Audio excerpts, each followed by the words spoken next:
Enjoy this Wild Soul Gathering production. I'm Dr. Sandra Marie. Pour yourself a really tall glass of spiritual curiosity and join me for the Happy Hour for the Spiritually Curious podcast. In the spirit of happy hour, cheers to some new insights, peace, revitalization, and perhaps an aha moment that may change your life. Welcome, everyone. Today we are going to talk about sacred geometry, the universal language of divine alignment. And as leading experts on sacred geometry for over 38 years, we have in the studio today Gregg and Gail Hoag, both of whom are revered speakers and teachers who reveal how universal patterns displayed in sacred geometry play a foundational role in evolution of consciousness. Welcome to the show. Thank you. Thank you, Sandra. Yes, thank you for having us. It's going to be great being here. It is, and I will have to tell you personally, I'm very obsessed with sacred geometry and have a lot of the artwork throughout the house. I don't know that I have the clear understanding other than I know that there's clearly energy that comes off of it, so I'm super excited. But before we get into discussing a really amazing book that you wrote, Sacred Geometry, the Universal Language of Divine Alignment, can you tell me a little bit about how you two got together and how you got into studying sacred geometry almost as a lifetime commitment? It was. Definitely. It was. And honestly, it was the universe bringing us together so that we recognized each other almost immediately. And so just the little background for me is that as an artist, I really was just incredibly curious about universe, how universe is created. And when I would be looking out at all the patterns and everything that I would be trying to understand at a deeper level, it just spoke to me and wanted to take me further into it. I got into the work of Buckminster Fuller. Are you aware of Bucky Fuller? I'm not. Yeah, so he created the geodesic dome, and he did a lot with geometry and looking at how universe is structured. He talks a lot about the tetrahedron, and the tetrahedron is a three-dimensional triangle. And that's the way energy comes into the universe in its most concentrated way. I had just devoured all of his books, just loved it. And in the sort of early to mid 80s, he passed on. He was in his mid 80s. And at that point, I had also been experiencing a lot of intuition and had opened myself up to channeling. And so when he passed on, I just put it out to the universe and said, I know his consciousness still exists, and I'd love to learn more. So I would sit in meditation, and after maybe a few tries, I actually saw him coming towards me. Wow.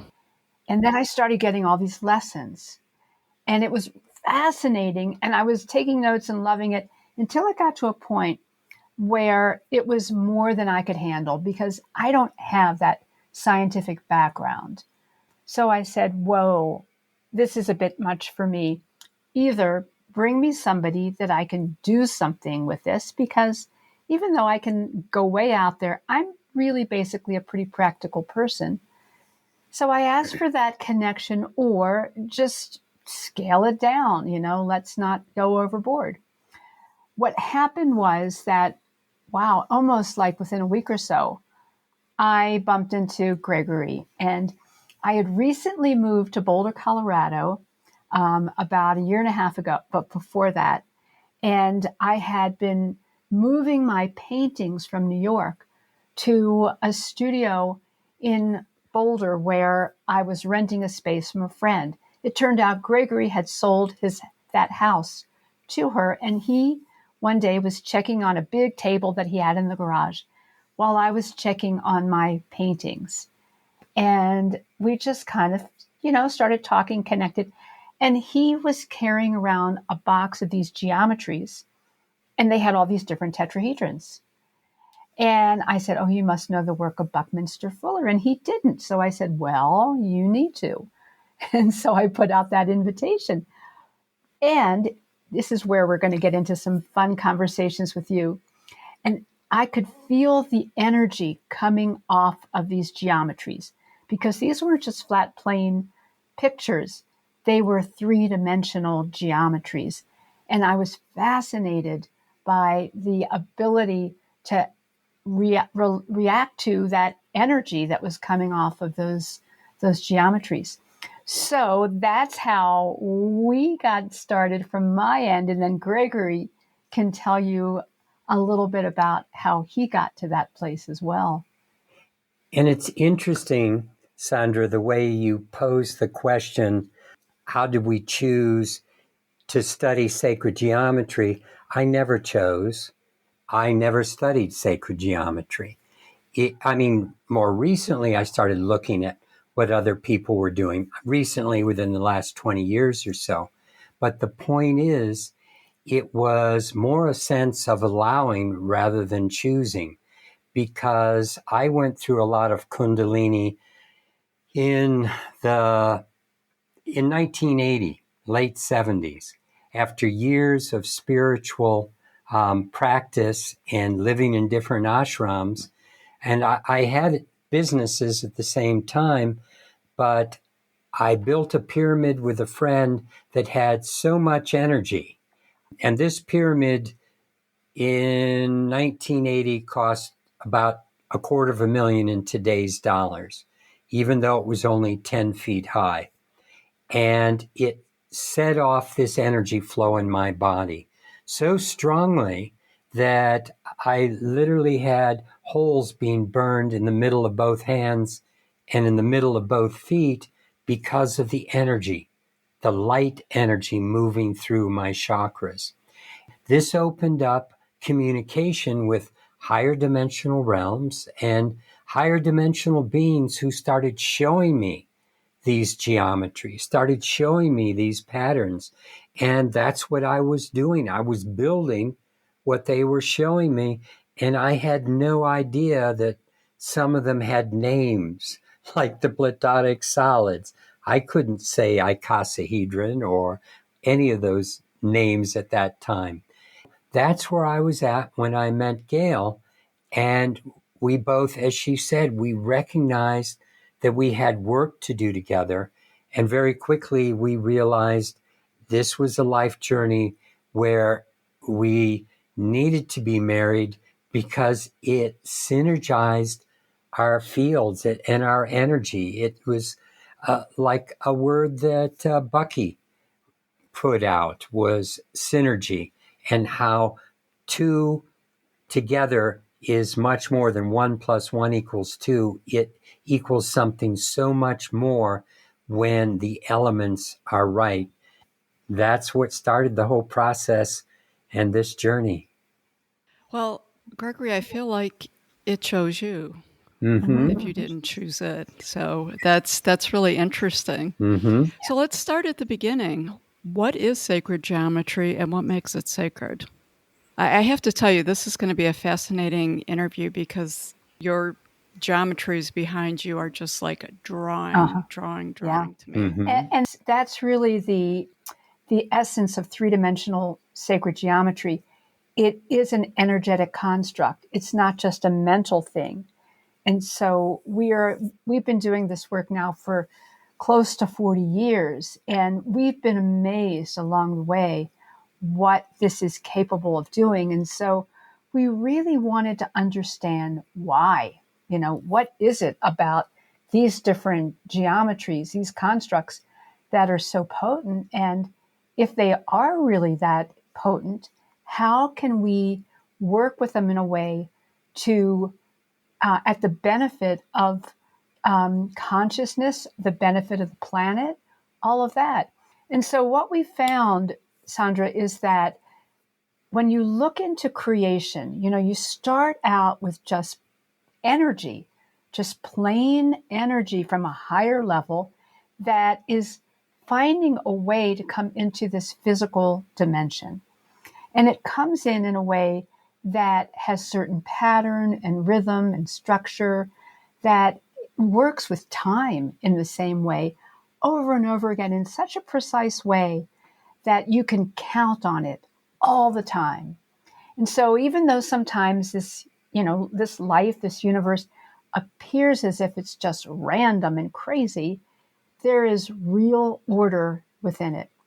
And so, in this modern life, there's so much around us that tends to distract us from what that essence is, from what that structure is. And when we are not connected to that, then the energy flow into our bodies, into our lives, is just not working at the high level that it can. Ancients understood sacred geometry, whether, you see it in like the pyramids, the Mayans, the way they constructed, or even before that, cathedrals, Stonehenge. Over and over again, they had an understanding because they still had a connection that was to that higher realm, to that universal understanding. What I believe the importance of sacred geometry is now is helping us get that connection established again in a way that no matter what happens, we can stay connected. And that, in all honesty, has really been our drive all these years to create tools that support people in maintaining that connection no matter what's going on, no matter what kind of stress is going on in your lives, or how much you're in a field of 5G and other kinds of EMFs. You can't get rid of it. You can't, cut yourself off. It's not about blocking something. That is a fear-based construct. But what it really is about is connecting. Because when we're connected, the essence of that is so powerful. It's our lifeline. So that sort of is like an overview. And then what Gregory can help you understand is more of how it works, the precision of it. Okay, because I was going to say, so there's a relationship between the sacred geometry and our own consciousness and physicality, but how exactly does that look? Okay, to begin with, our consciousness is a lot more than this physical body. It's like we're like an iceberg where only 10% of the iceberg is seen and 90% of it is hidden. And so it is for us as human beings. The majority of who we are exists on other dimensional levels. And what I mean by that more specifically is like our emotional body. It's like the field around us that we call the etheric and then the astral body. So people talk about our energy fields, and some people can see colors in that energy field. And often those colors are reflective of our emotions. That's one aspect of how we are moving energy on this higher dimensional level and in our minds. Those thoughts that we have are also moving on a fifth dimensional level. You see, we can't see or interact with our thoughts very easily if we aren't directly connected to it as a human being. That's what I mean by multidimensional. And what happens is that so many things in our environment, as Gail was mentioning, like electromagnetic frequencies, cell phones, computers, toxins in the environment, our own fears, the negative aspects of fear surround the human body in this field, and they get so thick it blocks higher self from coming through. It blocks our soul from being able to communicate deeply with us. This happens on the mental level with stress.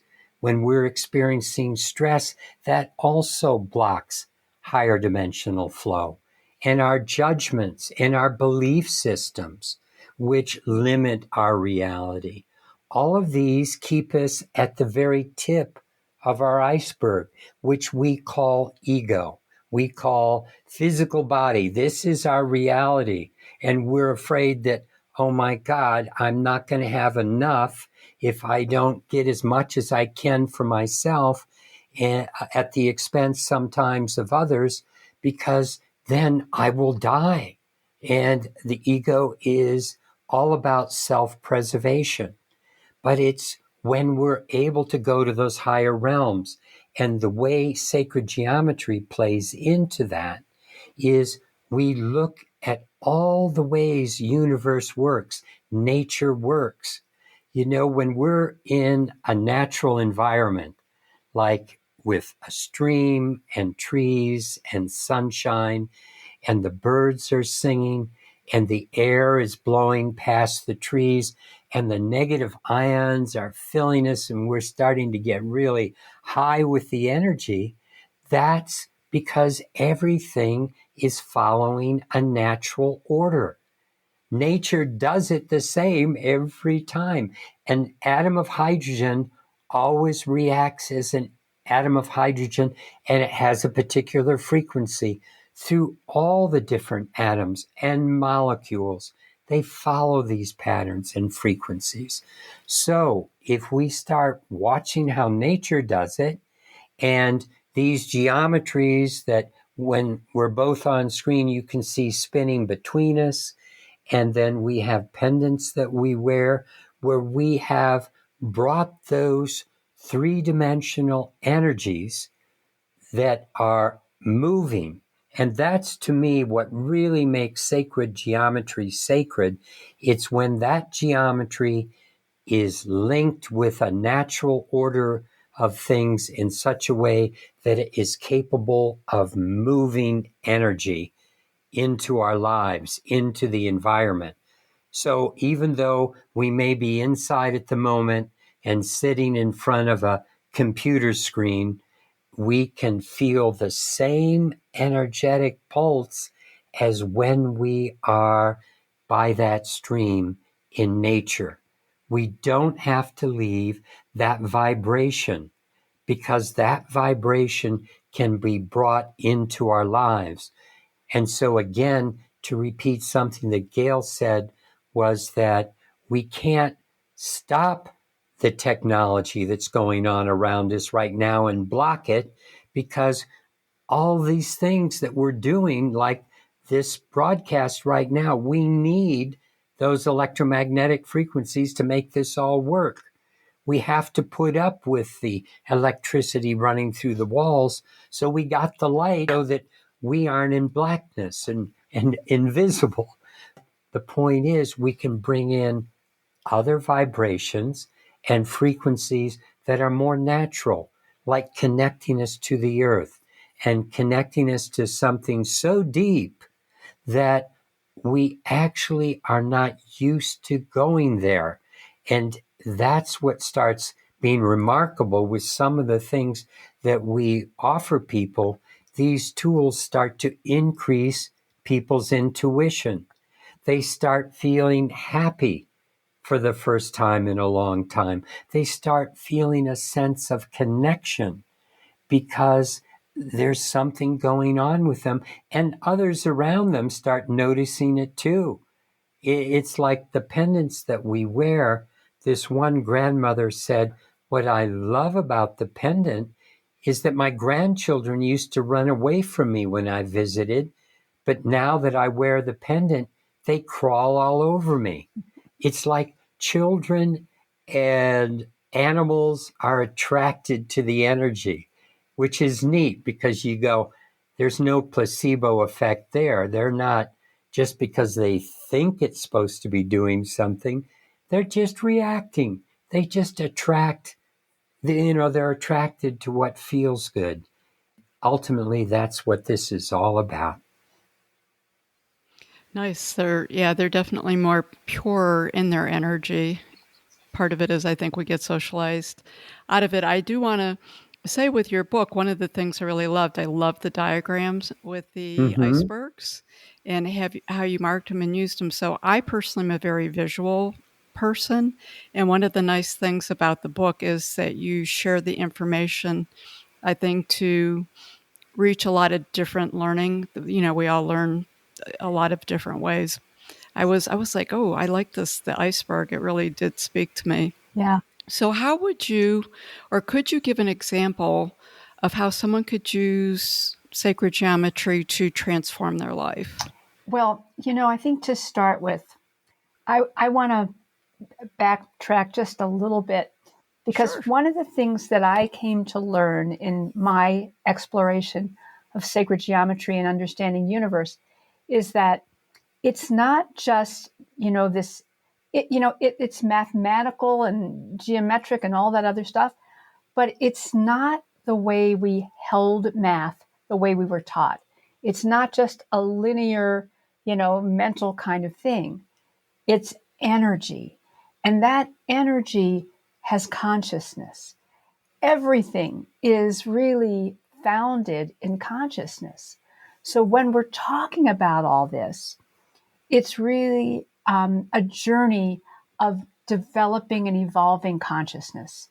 And that was the bottom line for me. Ever since I was little, I really wanted to make a difference, and I wanted to contribute somehow to evolving consciousness. And learning more about the universe got me to understand that it's everything is held together with love. And that's what it really gets down to. So when I know that and I can relax into that and I can allow myself to get closer to that, I can fill my energy up with love. I can fill my life up with more love. And that's something that all of us, greatly need. The more love, the better, right? And there's no limit to it. It's not like you can turn off. I mean, well, people do turn that faucet off, unfortunately, when they disconnect. But when we're connected, that flow of love is supporting us on every level of who we are. And so, being with sacred geometry and understanding how it really brings value to our lives is that it helps us raise that frequency, that energy, that vibration. And everything is energy, everything is vibration. So when we're in a higher vibration, like when we walk by a stream and you have the sun glittering on the water and you feel this breeze and you hear the birds, it's pretty hard not to relax your body. It's pretty hard to, stay in this, in a way where you're, just kind of trying to keep it away from you. Instead, there's an invitation for us to open our lives up, open our bodies up, open our consciousness to a greater degree and allow this energy to flow. And I like to think about what would happen if we are constantly in that state as much as possible to allow that energy to fuel who we are. There'd be more genius going on. There'd be more creative energy. You'd have people who would be spontaneously healing. I believe that the more we do this, that the answers to some of the biggest issues and problems that we're aware of on this planet, those answers would come to the surface. We would be able to collaborate with each other in a very co-creative way to take that next step in human evolution. And not only human, but life, the evolution of all life. Because when it comes down to it, everything is unity. Everything, when we really look closely at it, comes back to oneness.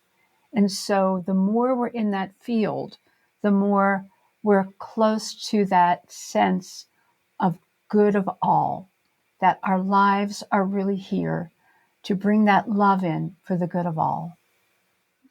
Well, I think you bring up a really important point. I think that imagination and creativity are going to become more revered as we move forward, because people are going to start recognizing just how important they are in what we create.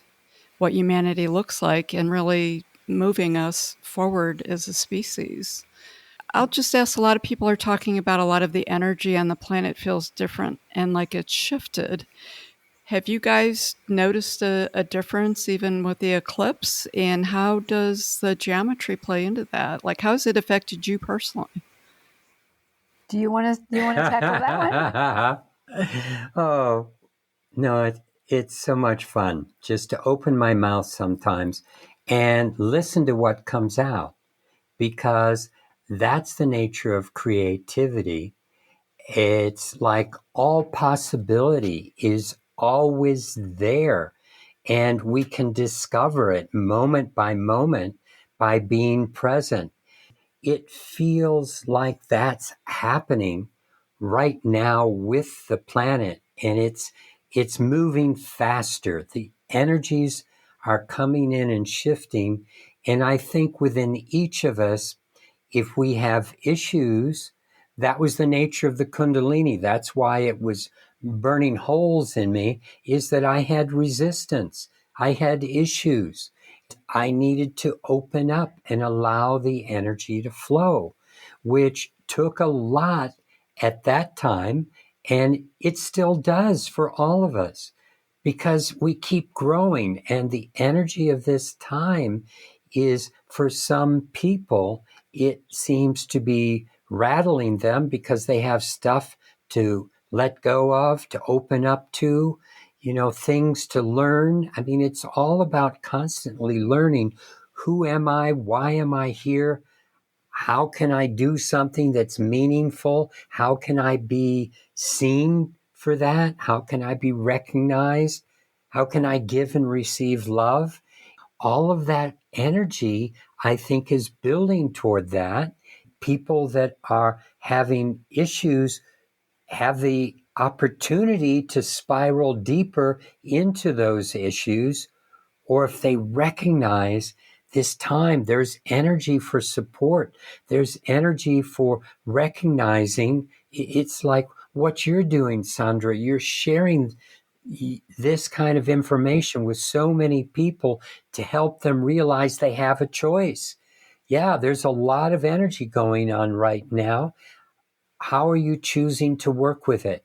Are you going to let go of the stuff that doesn't work and start to focus on your opportunities, growth? I think we get into that upward spiral, and it's important that we keep reinforcing that with each other, keep reminding each other that that is our choice. That's a really important message. And I'm going to ask the question a little bit different. We've touched on it, we've talked about it, but we can materialize energy and thought forms into physical reality through sacred geometry. Mm-hmm. What does that look like? When you say that to someone, they'd be like, oh, okay. But I think a lot of people would be like, I'm not really sure what to do with that statement or how I action it. So what would you say to them? Well, I think to start with, there's this relationship between consciousness and form. And that's the way energy works.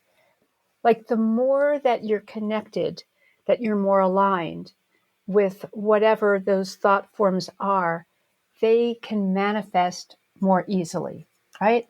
So, like a good example would be that, when you're really clear about whatever it is that your intention is, whether it's opening to a relationship or financial prosperity or a new job or whatever it is, when you have that clarity, then your vibration is going to be much more clear, much more on target, so that universe can really arrange itself for you.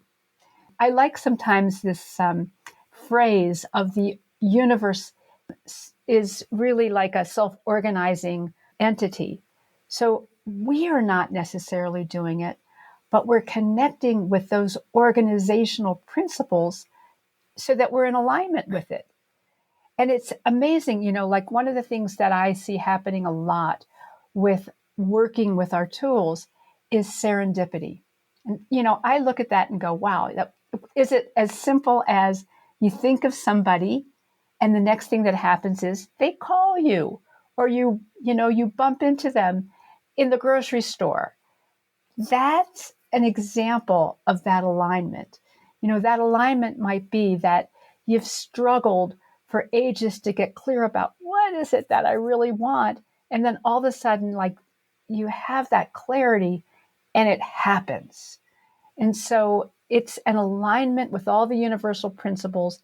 It's allowing your consciousness to be at a vibrational level where then you can match that clarity, as opposed to the erratic kinds of lack of clarity. And speaking of clarity, I think that energetically, we're at a place right now where, you can say the light is brighter, or whatever, however you want to phrase it. So we're seeing a lot, right? Because when the light is now lighting up all the darkness that's been in the room, you go, whoa, is that what's been here all that time? Well, it was there the whole time, but the light hadn't shown you yet what it was. So our job is, when that light gets turned on and you can see more, it's not about trying to, get us to the point where we're overwhelmed, even though it might feel like a lot sometimes. But instead, it's really a message that says, you are capable now of seeing what this is. You're capable of being able to navigate this in a way with more information. So what does it take? Well, sometimes it might take being more mindful, slowing down, taking a breath, not just reacting or being on automatic pilot, instead really being present. And I think that that's really what's being offered to us right now, is being more fully present with the capability of all that we are. Our creativity is being ignited. Intuition is lighting up. We need all those wonderful aspects of who we are multidimensionally. We are not just this physical body. We are way more than that. And so we're on a learning, curve right now to enable our ability more and more to anchor into all the different qualities of who we really are. So I'm going to ask you this. I know we're multidimensional. We're not just the physical body. And in fact, the physical body is like a car, and the rest of our existence, our spirit, spirituality, and our soul, our higher being, all of those pieces, parts are really what drive it all. So when we're talking about sacred geometry, is sacred geometry sort of like the mechanics of spirituality and part of how we are actually built? Like, do I have all these geometric parts moving in my field that are actually me pulling me together, and this is who I am? Absolutely. That's a good way of languaging it, because you see, sacred geometry tells us how things are put together, how things work in relationship to each other. And so sacred geometry has the potential to describe everything in physical universe, so that you could go to the other side of this universe, and this is a language that's so universal that you could communicate with beings in another part of this reality. And it works on higher dimensional levels as well. So it describes how the emotional body is constructed, how the mental and those subtle bodies. But just in the physical body alone, your DNA is following very particular patterns in the way it's working with a ratio called the phi ratio, which is if you take a line and you divide it unequally, the small part of the line is in a particular relationship to the big part of the line, as that big part is to the whole line. What I mean by that, and I can share with you, here is a calipers that makes that measurement so that my finger, the digit of my middle finger, the tiny part to the whole finger, is in that relationship. The finger to my hand is in that relationship. My hand to my elbow is in that relationship. My head to my navel to my feet. All of the way my body's constructed follows this pattern. The way the DNA itself is built follows this pattern. Now, the interesting thing is that you see this pattern in universe itself. If you take the diameter of the moon and you add it to the diameter of the earth in miles and then turn it into degrees, it creates this geometry that you can see between us down here. And this geometry is also working with these ratios that I just explained to you. The moon and the earth, the way they dance together creates a geometry that is supporting the way my body grows, the way your body grows, the way I might be able to show you this up here, the way a sunflower grows, a nautilus shell, broccoli. You cut a cabbage in half and you see that spiral that's working with this same spiral that I just showed you with these calipers. That is the way a human being is constructed. There is the human being with all of these numbers as well, from the hand to the elbow, etc. So you see, what's happening is we are built like this in our body. Our brain works like this. Our heart works like this. If we want to dance with the universe and universal principles, we need to have them in our environment so we can start resonating with that energy. It's like a C tuning fork that will start to vibrate when you play a C tone.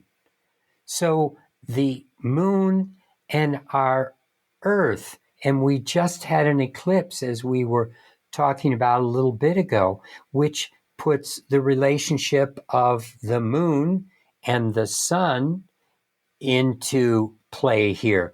And when you add their diameters together, and you account for the sun being so big, you throw out a couple zeros, because zeros don't change the vibration, they only change the magnitude of that vibration. By working with those two diameters, we get different geometries. And when we have those geometries in our environment, we start to vibrate and dance with a fullness that we normally don't have, because we don't have those frequencies around us, especially the more complicated ones that we're working with and that you see dancing between us here. And actually, what might be interesting is if I were to show you a close-up of the pendants that we're wearing. There, they can show up here as well. You can see this is two sides of a single pendant.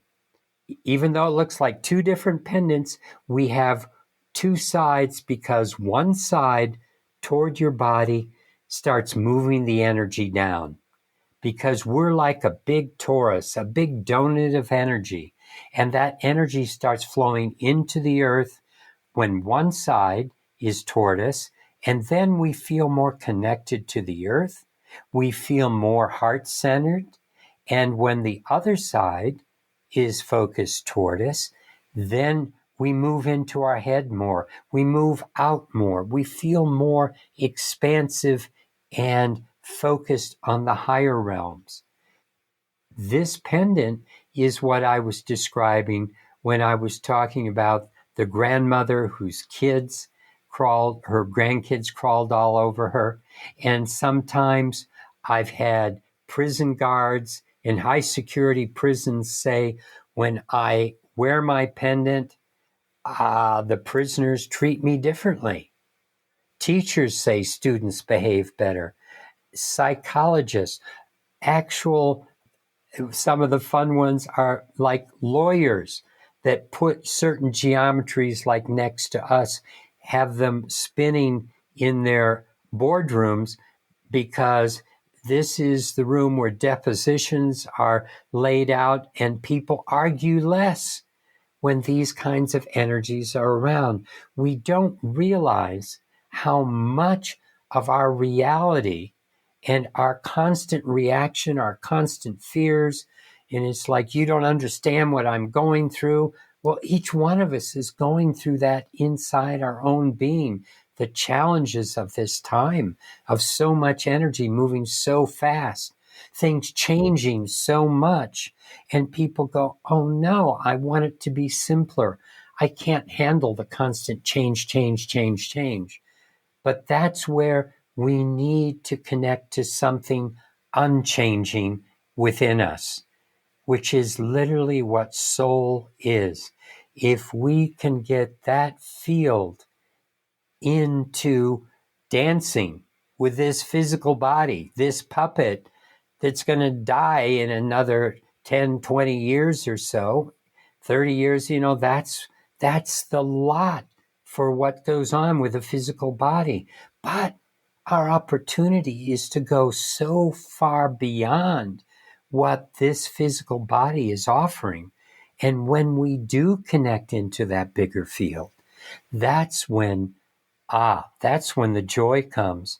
That's when the relaxation comes, because we have that constant that isn't always changing out here, that's going to be with us, and we can bring that back in through the physical body, as Gail was talking about, with the creativity, with the potential of doing things we never imagined, but just serendipitously allowing and being in the right place at the right time with the right people, we can discover the presence and the joy of being present in universe. Wow, that's beautiful. That was a lot, but that was really important. I love it.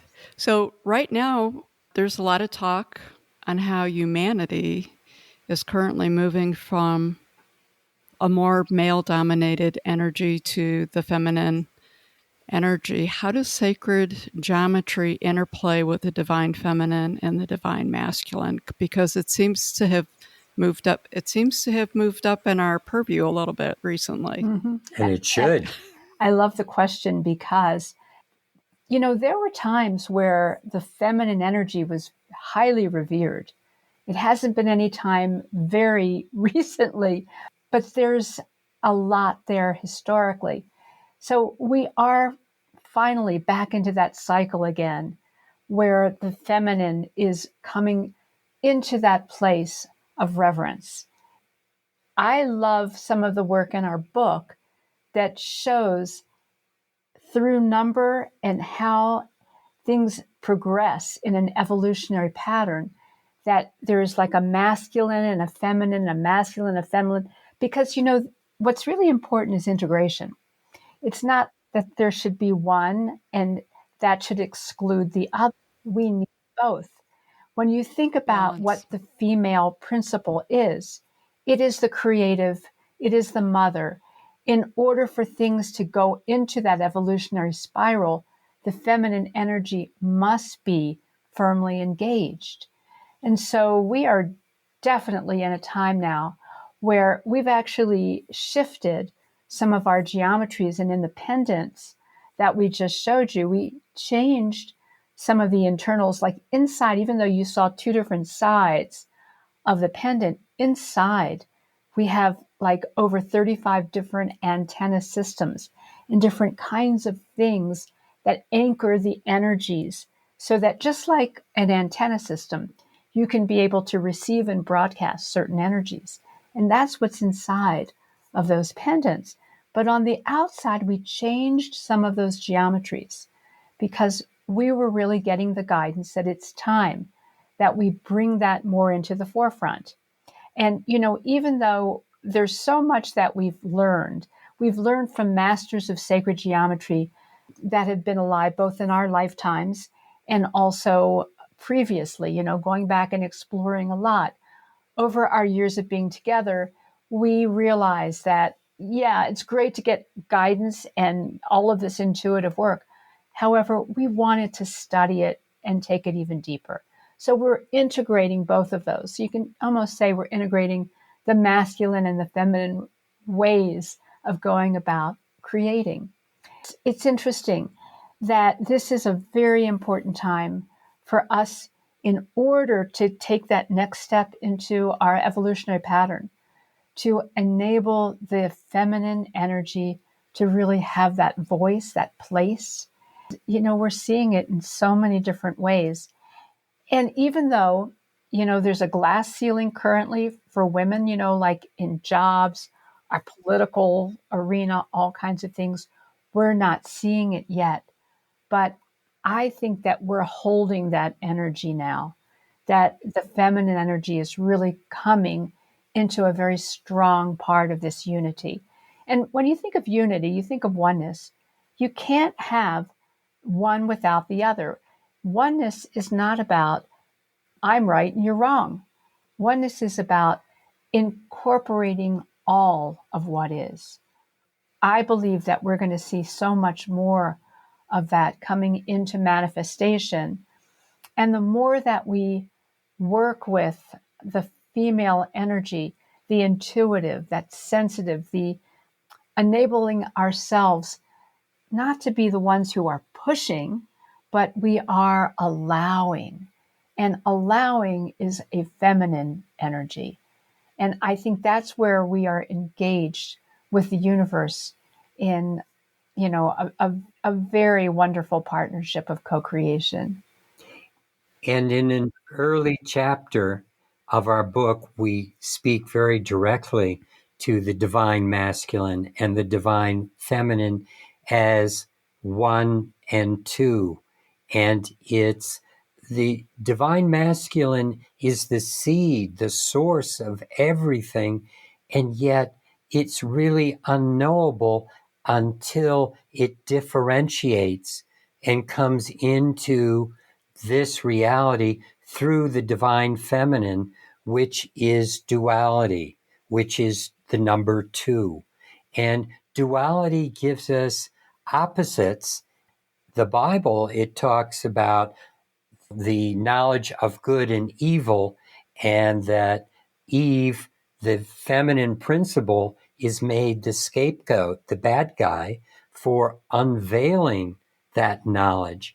But it's without that knowledge, we don't know how to operate if we don't have, that spectrum and the understanding of how energy moves from one thing to another in a gradient. It's only through two and the divine feminine that this universe comes into being.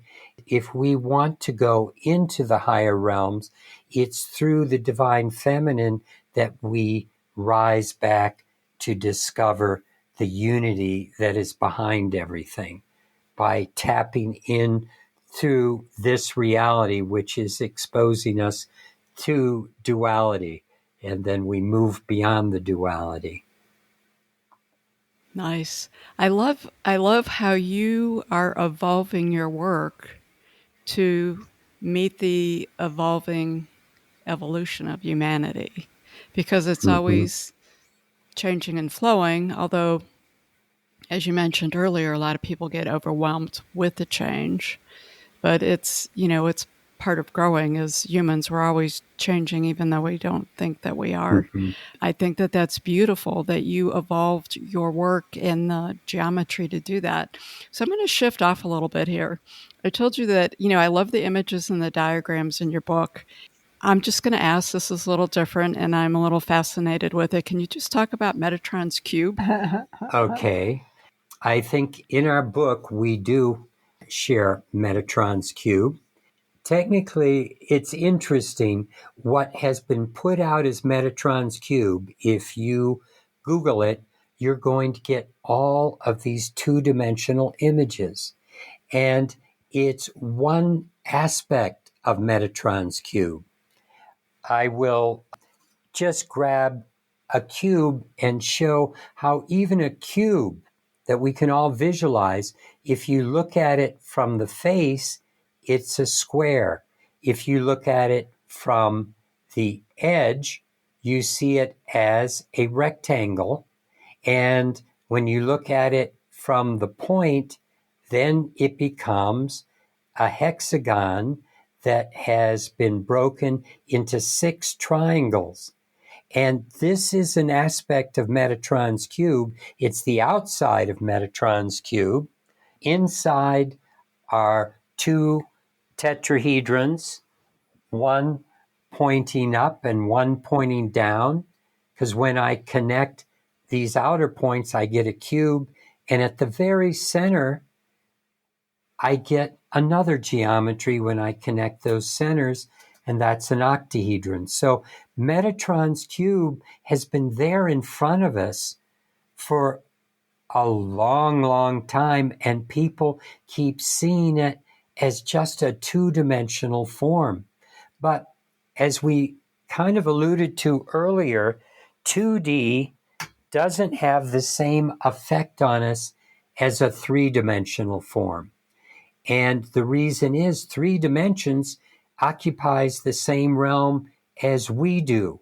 So it can have an energetic effect on us. Just like a chair occupies this dimension and we can sit in it and it'll hold us up, or we might stub our toe against the foot of it if we aren't paying attention. But bottom line, we interact with 3D reality.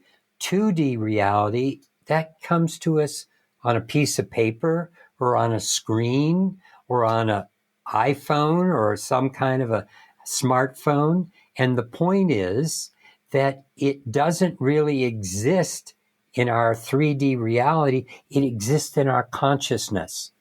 So if it has an energetic effect, it's what our mind brings to play with it. It's our understanding of that reality. It's a thought form. And thought forms are powerful. I mean, we can see that's how things like voodoo and negative thought forms that people, if they believe they exist and someone else can send that energy out. But bottom line, Metatron's cube is ready to go from a two-dimensional geometry into a three-dimensional geometry. And the projection that we see all the time, there are 2 other shadows that could also be brought into play if we want to be fully understanding the fullness. The next step is like, this is a next step to take in sacred geometry, is how do we take the 2-dimensional forms and move them into our 3-dimensional reality. It's time to grow one more step up on the ladder. Oh, beautiful. I have to tell you, when you picked that up, I literally could feel it go right through my heart center. So that was in a very positive way. Yeah. So thank you and for that. Metatron's cube as a 3-dimensional object has a wonderful energy. You would love it. You'd love it, Sandra. And one of the things that it does, when you think about Archangel Metatron, it helps bring that energy through. One of the ways that I like to work with it is to ground things. So when you're connecting to a lot of energy, or you're in a very receptive mode, it's really helpful to be able to ground it, to integrate it. And Metatron's cube in its three-dimensional form is a wonderful, wonderful form to work with it that way. And actually, I was looking at this because Metatron's cube is in this form. We've just added another octahedron on the outside and another one on the inside. So it's got a few extra of the platonic solids, but this in essence is built around Metatron's cube at the center, which, as Gail said, it really works with creating order in an environment, very grounding, and it demonstrates universal patterning in the way even the way angelic realms fit together, the way galaxies start working together, the way octahedrons and tetrahedrons interspace with each other to fill all of our reality.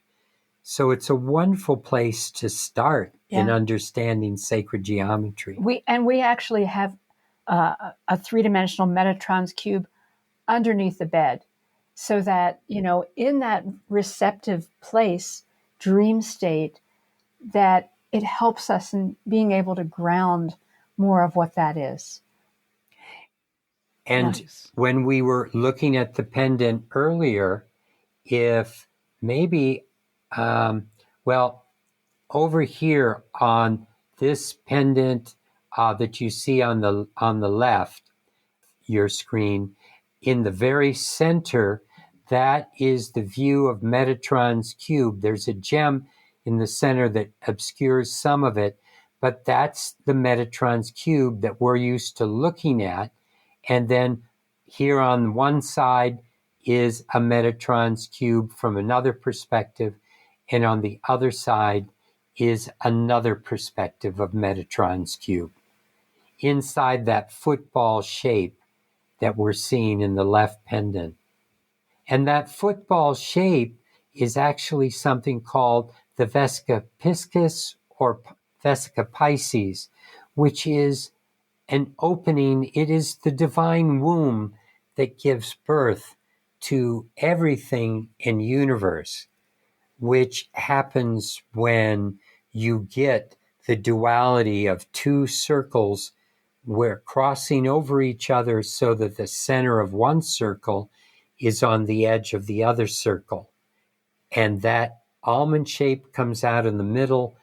And in our book, we talk about how that gives rise to all the other geometries, both two-dimensional and three-dimensional, and how universe starts springing from just the numbers. All the building blocks are coming from sacred geometry.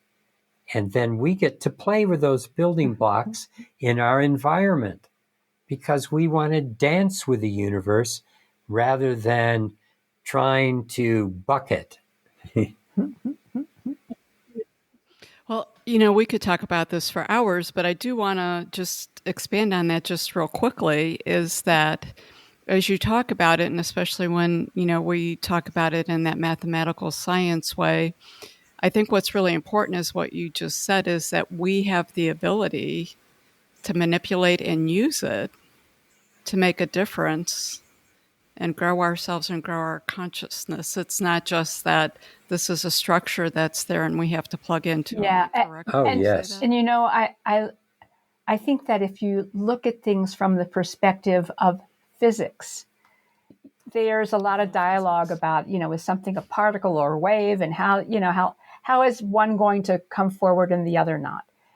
And, what it's really about is where you put your focus, where you put your attention, what you give language to, whatever it is, that's what manifests. That's where we come in. I think that's really our divine position, really. We're in this universe. We're here to play with this energy. Where are we going to put our intention and our focus and our love? And the more that we do that, we're we're playing with this realm. We're allowing the soul to come in and say, whoa, I can now, from a high spiritual place, play with this physical dimension through us, through our lives. And the more that we evolve our consciousness, the higher we can play. And so that intention, that selection process is a really important part of what our position is as a conscious human being. Evolving our consciousness is so important, and being present with what's here for us to interact with. Nice. I like that. It is really important because we are creating it all. So it is sort of important to pay attention to the intention of it. And the other side of it is to let go of the control of it also. Yes. And trust in universe to provide. Yes. Because I know my human self thinks that I have to figure out all the answers for what I'm asking for. And when I realize that there's a much greater power that has much better answers than I do, what I receive is much more abundant than perhaps Isn't my that true? smallness in Absolutely. my thinking. I think all of us are getting a lot of different lessons around what it means to allow ourselves to really participate in universe, rather than that egoic perspective that says, hey, I'm going to manage this baby. This is fun. No, we're not in a management place. We're really in a place of divine interaction, co-creation. The universe is, I think everything that I've seen in understanding sacred geometry explains to me how extraordinary and exquisite this universe is, and the organizing principles of it. I don't have to pretend that I'm the one who came up with it. Instead, I can be a participant in it. I can play with it. I am in the wholeness of it. I am not, from that ego place, the one who is saying this is the way it's supposed to be. Gail, that is so well said. You really, really did an incredible job saying that. I love it. If someone wanted to work with you and Gregory, what would that look like, and how would they connect with you? We have a website. For close to 40 years, our work really has been to create different kinds of tools based on the sacred geometric principles that we've been working with all these years. And so our website is iconnecttoall.com. And if you're on audio, it's the letter I, the word connect, the number 2, and then the word all, ALL.com. And we have a gift for you if you would like to read our first chapter of our book, which is What is Consciousness. Then go into iconnecttoall.com/chapter. We would love to offer that to you and get a taste for what we're talking about in the flow of our book. And then on our website, we have our different geometries, all, the jewelry, the different three-dimensional structures like you see behind us. So there's a lot of great stuff. We have lots of YouTube videos. We've done different programs. So lots and lots of information that we've been working with over the years. And we would welcome people to go to our website as well and purchase our book. You can either get a signed copy of our book through our website, or if you'd like a digital copy, you can go to Amazon and just put in Sacred Geometry, the Universal Language of Divine Alignment. Very nice. And I'll make sure that I also include all of that information in the show notes and that gift that you're providing, as well as on the Wild Souls Gathering website. So as we wind this up, last thoughts you might like to leave with the listeners? I think that, we touched on before that this is a very special time. My perspective is that we've signed up for this.